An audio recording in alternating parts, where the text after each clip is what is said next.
important, c'est qu'on doit féliciter ceux qui ont été élus, on leur souhaite bonne chance. Et nous aussi, de notre côté, on tirera certainement des conséquences par rapport au futur.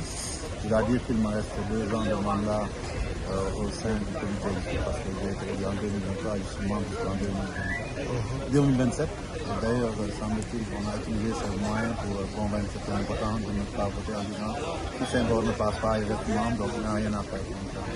Mais l'un dans l'autre, la conséquence immédiate que j'en tire, à mon avis, c'est que dans cette situation-là, je me vois mal continuer comme premier vice-président.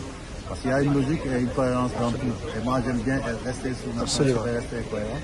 À partir du moment où j'ai été avec des vice-présidents, des membres simples qui ont été élus, et moi, je ne les sais pas. Est-ce que je suis légitime pour pouvoir les diriger? Je pense que non. Et j'ai informé le président Patrice Mathieu. À partir de ce moment-là, je deviendrai membre simple du comité exécutif, mais je me dédierai pleinement à ma mission, de contribuer dans la modeste mesure de mes compétences au développement du football africain et mondial. C'est ça qu'il faut retenir globalement. Et vous me permettez aussi de remercier les Sénégalais pendant tous ces jours. J'ai vu comment ils se sont mobilisés derrière ma candidature. Moi-même, j'étais finalement énormément surpris de cet engouement derrière cette candidature. Et moins pour moi-même que pour eux, j'ai eu une sorte de pression parce que je me disais que vraiment je suis si je n'étais pas élu.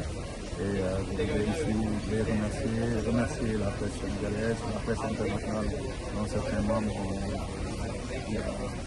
prononcé même en amont sur certaines situations qu'on traitait aux uns et aux autres et qui semblent s'être avérées parce que quand on voit les résultats, il ne faut pas se cacher derrière son petit doigt, on sait que ce qu'on disait, ça s'est réalisé.